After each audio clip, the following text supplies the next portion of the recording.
लोगों की कहानी बताती है जिन्होंने मतलब बड़ी मुश्किलों का सामना किया और फिर भी असाधारण सफलता हासिल की। ये वो किस्से हैं जो दिखाते हैं कि कैसे विपरीत परिस्थितियों में भी कुछ लोग हार नहीं मानते। तो आज हमारा मकसद है इन कहानियों के सार को समझना, इनकी गहराइयों में उतरना और वो मुख्य सीख निकालना जो शायद हम सबके लिए काम की हो। हाँ, बिल्कुल। चलिए शुरू करते हैं इस पड़ताल को। हाँ, और इन सभी कहानियों को अगर एक साथ देखें ना, तो एक बात बहुत साफ नजर आती है, वो है दृढ़ता। मतलब टिके रहने की क्षमता और एक अटूट इरादा। यहाँ दिलचस्प बात यह है कि ये सभी कहानियां सिर्फ सफलता की नहीं है, बल्कि मुश्किल हालात पर जीत हासिल करने की हैं। तो आज की हमारी चर्चा एक तरह से इसी बात की खोज है कि आखिर वो कौन सी चीजें हैं जो लोगों को अपनी मानी हुई हदों से आगे बढ़ने की ताकत देती हैं। सही।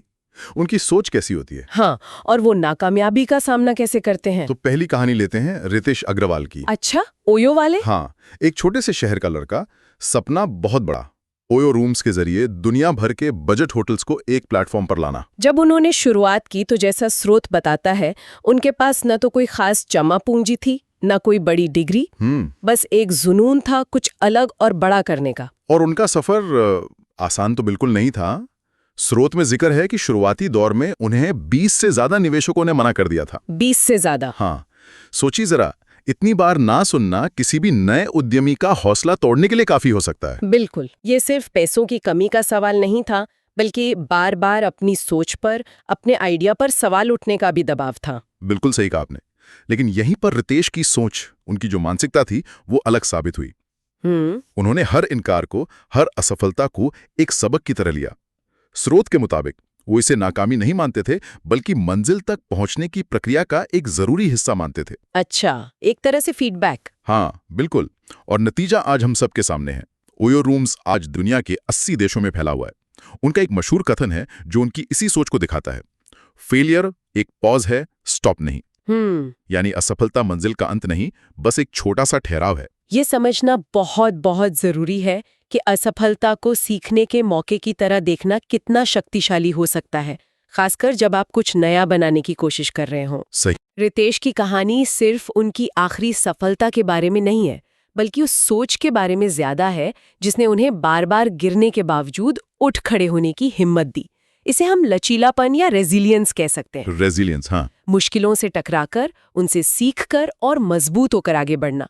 यहाँ सिर्फ ये देखना अहम नहीं कि वो कहाँ पहुंचे, बल्कि ये भी कि उन्होंने उस रास्ते पर चलते हुए अपनी सोच को कैसे ढाला।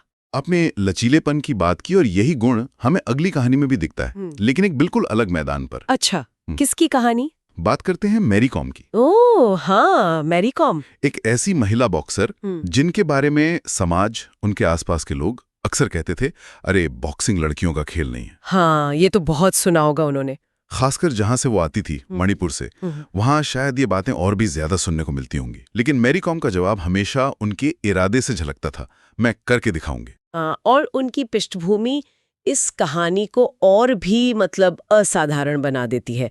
एक छोटे दूर दराज के इलाके से आना जहां शायद विश्व स्तरीय ट्रेनिंग की सुविधाएं भी ना हो, और फिर बॉक्सिंग जैसे शारीरिक रूप से चुनौतीपूर्ण खेल में 6 बार वर्ल्ड चैंपियन बनना, ये सच में कमाल है। कमाल है, बिल्कुल। ये दिखाता है कि बाहरी संसाधन जरूरी हो सकते हैं, लेकिन जो अंदर की इच्छा शक्ति है ना, वो शायद उससे भी ज्यादा मायने रखती है। और बात सिर्फ खेल तक ही सीमित नहीं थी।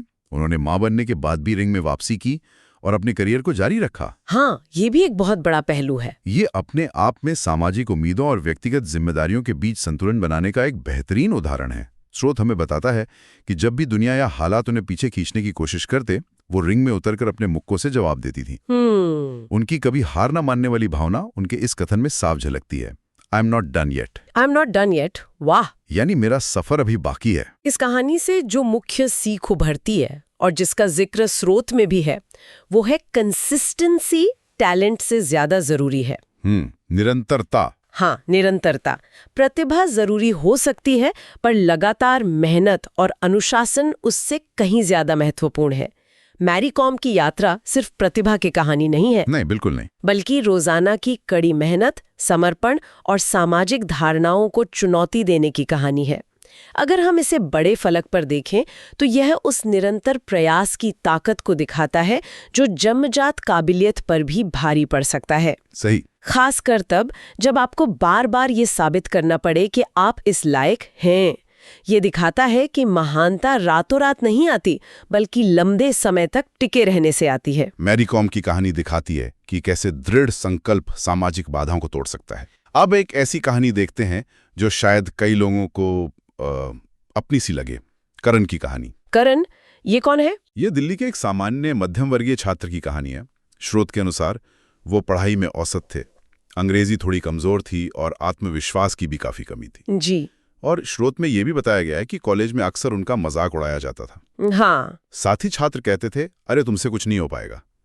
इस तरह की नकारात्मक बातें सुनना, खासकर जब आप पहले से ही आत्मविश्वास की कमी महसूस कर रहे हो, बहुत हतोत्साहित करने वाला हो सकता है। बहुत ज्यादा। ये आपको खुद पर शक करने पर मजबूर कर सकता है। लेकिन करण ने इन बातों को दिल पर लेने की बजाय उन्हें अपनी ताकत बनाने का फैसला किया। उन्होंने इस नकारात्मकता को एक चुनौती की तरह लिया, खुद को साबित करने की प्रेरणा बना ली। अच्छा, कैसे? स्रोत के मुताबिक उन्होंने तय किया कि वो अपनी कमजोरियों पर काम करेंगे। उन्होंने हर दिन नियम से 2 घंटे नए कौशल सीखने में लगाए, पाइथन, डेटा साइंस जैसी तकनीकी स्किल्स, और साथ ही अपनी कम्युनिकेशन स्किल्स को बेहतर बनाने पर भी ध्यान दिया। और ये कोई जोश जोश में लिया गया कुछ दिनों का फैसला नहीं था। नहीं, उन्होंने लगातार 1 साल तक इस रूटीन को बनाए रखा। 1 साल। वाह! ये आत्मसुधार और लगातार सीखने के प्रति उनके समर्पण का एक बहुत प्रभावशाली उदाहरण है। बिल्कुल। ये दिखाता है कि आपकी शुरुआत कैसी भी रही हो, मेहनत और सही दिशा में प्रयास करके आप खुद को बदल सकते हैं। यहाँ सिर्फ स्किल सीखना ही अहम नहीं है, बल्कि रोजाना अनुशासन बनाए रखना और 1 साल तक टिके रहना, ये अपने आप में एक बड़ी उपलब्धि है। बिल्कुल। और इसका नतीजा, आज वो एक मल्टीनेशनल कंपनी में डेटा एनालिस्ट के तौर पर काम कर रहे हैं। अरे वाह!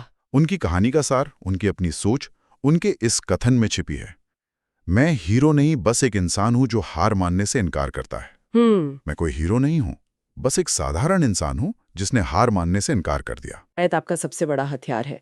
करण की कहानी दिखाती है कि कैसे लगातार कोशिश और सीखने की लगन से इंसान खुद को पूरी तरह बदल सकता है। उन्होंने बाहरी नकारात्मकता को अंदरूनी प्रेरणा के ईंधन की तरह इस्तेमाल किया।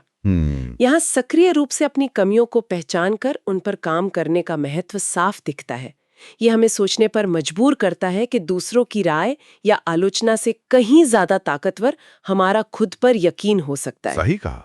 पर यहाँ एक सवाल ये भी उठता है कि क्या हमेशा नकारात्मकता को ईंधन बनाना सही है, या इसका कोई और पहलू भी हो सकता है? सोचने वाली बात है। ये वाकई एक दिलचस्प सवाल है जिस पर सोचा जा सकता है। अगली कहानी पर चलते हैं, जो शारीरिक और मानसिक दृढ़ता की एक मिसाल है, अरुणिमा सिन्हा की कहानी। ओ हाँ, अरुणिमा सिन्हा। ये सुनना भी रोंगटे खड़े कर देता है। एक राष्ट्रीय स्तर की वॉलीबॉल खिलाड़ी जिनके साथ एक भयानक हादसा हुआ, उन्हें चलती ट्रेन से धक्का दे दिया गया और इस हादसे में उन्हें अपना एक पैर गंवाना पड़ा। उफ, कल्पना करना भी मुश्किल है कि ऐसी परिस्थिति किसी के जीवन पर क्या असर डाल सकती है। शारीरिक चोट के साथ साथ जो मानसिक आघात लगता है, उससे उभरना अपने आप में एक पहाड़ चढ़ने जैसा है। बिल्कुल, लेकिन अरुणिमा ने हार नहीं मानी। ठीक होने के बाद उन्होंने एक ऐसा लक्ष्य चुना जिसे सुनकर शायद हर किसी ने कहा होगा, ये नामुमकिन है। क्या लक्ष्य था? उन्होंने दुनिया की सबसे ऊंची चोटी माउंट एवरेस्ट पर चढ़ने का फैसला किया। क्या? एक पैर गंवाने के बाद? हाँ, एक कृत्रिम पैर के सहारे। जाहिर है समाज में, यहाँ तक कि उनके शुभचिंतकों में भी बहुत संदेह रहा होगा। बिल्कुल रहा होगा। ये मानवीय संकल्प और इच्छा शक्ति की पराकाष्ठा है। शारीरिक सीमाओं को चुनौती देने का शायद इससे बड़ा उदाहरण मिलना मुश्किल हो। सही। ये सिर्फ शारीरिक ताकत का खेल नहीं है, बल्कि उससे कहीं ज्यादा मानसिक मजबूती की परीक्षा है। और उन्होंने ये कर दिखाया। अरुणिमा सिन्हा पहली भारतीय दिव्यांग महिला बनी जिन्होंने माउंट एवरेस्ट के शिखर पर भारत का तिरंगा फहराया। अविश्वसनीय। उन्होंने सिर्फ एक पहाड़ी नहीं जीता, बल्कि दुनिया को ये दिखा दिया कि इंसान का जज्बा, उसकी हिम्मत किसी भी शारीरिक या बाहरी बाधा से कहीं ज्यादा ताकतवर है। उनका संदेश बहुत स्पष्ट है, असली सीमाएं हमारे शरीर में नहीं, हमारे दिमाग में होती हैं। स्रोत में उनका एक कथन याद दिलाया गया है, मैं कभी नहीं रुकती, मैं कभी नहीं झुकती। वाह, मैं कभी नहीं रुकती, मैं कभी नहीं झुकती। यहाँ जो बात सबसे ज्यादा प्रभावित करती है वो है मानवीय आत्मा की शारीरिक सीमाओं पर विजय। ये कहानी हमें उन लक्ष्यों के बारे में सोचने पर मजबूर करती है जिन्हें हम अक्सर असंभव मानकर छोड़ देते हैं। ये दिखाती है कि असाधारण मानसिक दृढ़ता क्या कुछ हासिल करवा सकती है। बिल्कुल। ये इस विचार को भी बल देती है कि हमारी सीमाएं अक्सर बाहरी परिस्थितियों या समाज द्वारा थोपी हुई होने से ज्यादा हमारी अपनी बनाई हुई होती हैं। अरुणिमा ने न केवल अपनी शारीरिक चुनौती पर विजय पाई, बल्कि उन्होंने संभव और असंभव की हमारी परिभाषा को ही चुनौती दे डाली। ये वाकई अविश्वसनीय है। हर कहानी एक नए पहलू को उजागर कर रही है। और अब अंत में एक ऐसी शख्सियत की कहानी जिनका नाम ही भारत में प्रेरणा का दूसरा नाम बन चुका है, डॉक्टर APJ अब्दुल कलाम। हाँ, कलाम साहब। उनकी शुरुआत बहुत ही साधारण परिवार में हुई थी। स्रोत में बताया गया है कि बचपन में वे स्ट्रीट लाइट की रोशनी में बैठकर पढ़ाई करते थे, क्योंकि घर पर शायद बिजली की सुविधा भी नहीं थी। लेकिन इन मुश्किलों को उन्होंने कभी अपने सपनों के आड़े नहीं आने दिया। संसाधनों की कमी के बावजूद उनके सपने हमेशा ऊंचे रहे। रामेश्वरम के एक छोटे से कस्बे से निकलकर भारत के सर्वोच्च पद राष्ट्रपति भवन तक पहुंचना, ये यात्रा अपने आप में असाधारण है। बिल्कुल। होते हुए देखते हैं, सपने वो हैं जो आपको सोने नहीं देते। हाँ, बहुत मशहूर है ये। उनकी पूरी जिंदगी के फलसफे को बयान करता है। सपने देखना और फिर उन सपनों को हकीकत बनाने के लिए अपनी पूरी जिंदगी लगा देना। उन्होंने न केवल विज्ञान और तकनीक के क्षेत्र में देश का मान बढ़ाया, बल्कि अपना पूरा जीवन राष्ट्र की सेवा और खासकर युवाओं को प्रेरित करने में समर्पित कर दिया। डॉक्टर कलाम की कहानी सपनों की ताकत और एक स्पष्ट लक्ष्य, एक विजन को जीवन की सबसे बड़ी प्रेरक शक्ति के रूप में उजागर करती है। सही। उनका जीवन हमें सिखाता है कि कैसे विनम्र शुरुआत के बावजूद सच्ची लगन, कड़ी मेहनत और देश सेवा की भावना आपको महान ऊंचाइयों तक ले जा सकती है। ये इस बात पर भी जोर देता है कि आपकी पृष्ठभूमि या शुरुआती हालात आपकी क्षमता या भविष्य को तय नहीं करते। असली चीज है आपकी सोच, आपके सपने और उन सपनों को पूरा करने का आपका जुनून। तो इन सभी अलग अलग कहानियों, एक उद्यमी, एक खिलाड़ी, एक छात्र, एक पर्वतारोही और एक वैज्ञानिक राष्ट्रपति को सुनने के बाद हम वापस उस सामान्य सूत्र पर आते हैं जिसका जिक्र स्रोत स्क्रिप्ट में बार बार हुआ है, कभी हार न मानना। हाँ, नेवर गिव अप। और एक और बड़ी बात जो इन सब में नजर आती है, बदलाव की शुरुआत खुद से करना। जैसा कि स्रोत में कहा गया है, जब आप अपने आप को बदलते हो, दुनिया बदल जाती है। ये सुनने में आसान लगता है, पर शायद यही सबसे मुश्किल काम है। निश्चित रूप से। अगर हम इन सभी कहानियों का सार निकालें तो कुछ मुख्य संदेश साफ उभरते हैं। पहला, लचीलापन, रेजिलियंस, यानी गिरने के बाद फिर उठ खड़े होने की क्षमता। हाँ। दूसरा, मानसिकता, माइंडसेट की भूमिका, असफलता को अंत न मानकर सीखने का जरिया समझना और खुद पर अटूट विश्वास रखना। सही। तीसरा, निरंतरता, कंसिस्टेंसी, जो अक्सर सिर्फ प्रतिभा से ज्यादा मायने रखती है। चौथा, सपनों की ताकत, पावर ऑफ ड्रीम्स, ऐसे सपने जो आपको वाकई जगाए रखें। और पांचवा, बाहरी और अंदरूनी हर तरह की बाधाओं को पार करने का जज्बा। स्रोत में एक और पंक्ति है जो उम्मीद बंधाती है, हर तूफान के बाद सूरज जरूर निकलता है। हर तूफान के बाद सूरज जरूर निकलता है। शायद इसका मतलब यही है कि मुश्किल वक्त चाहे कितना भी लंबा लगे, वो हमेशा नहीं रहता। जरूरी है उस दौरान हिम्मत बनाए रखना। हाँ, ये कहानियां सिर्फ व्यक्तियों की सफलता की दास्तानें नहीं है, बल्कि ये मानवीय क्षमता, दृढ़ संकल्प और प्रेरणा के बड़े सिद्धांतों को दर्शाती हैं। बिल्कुल। ये हमें याद दिलाती है कि हम सबके अंदर मुश्किलों से लड़ने और आगे बढ़ने की अपार शक्ति मौजूद है। बस जरूरत है उसे पहचानने और सही दिशा में लगाने की। ये दिखाती हैं कि साधारण लोग भी असाधारण काम कर सकते हैं, अगर इरादा पक्का हो। और अंत में शायद सबसे जरूरी बात जो स्रोत हमें याद दिलाता है, वो है कर्म का महत्व, एक्शन। हाँ, एक्शन लेना। सिर्फ सपने देखना या प्रेरित होना काफी नहीं है। जैसा कि कहा गया है, अपना सपना लिखो और आज से पहला कदम बढ़ाओ। शुरुआत करना जरूरी है, चाहे वो कदम कितना ही छोटा क्यों ना हो। और सबसे अहम बात, गिव अप मत करो, यानी मैदान मत छोड़ो। ये बिल्कुल सही निष्कर्ष है इन कहानियों का। और इसी सोच को आगे बढ़ाते हुए श्रोताओं के मन में एक विचार छोड़ा जा सकता है। अच्छा। जो इन स्रोतों पर ही आधारित है, लेकिन शायद चर्चा को एक कदम और आगे ले जाए। हम अक्सर व्यक्तिगत हिम्मत और लचीलेपन की कहानियों पर बहुत ध्यान देते हैं। हाँ, देते हैं। पर क्या ऐसा करते हुए हम कभी-कभी उन बाहरी चीजों जैसे सामाजिक समर्थन, सही मौके या व्यवस्था, जिसे सिस्टमिक सपोर्ट कहते हैं, उसके महत्व को कम आंक लेते हैं, जो सफलता को मुमकिन बनाने में अहम भूमिका निभा सकती हैं?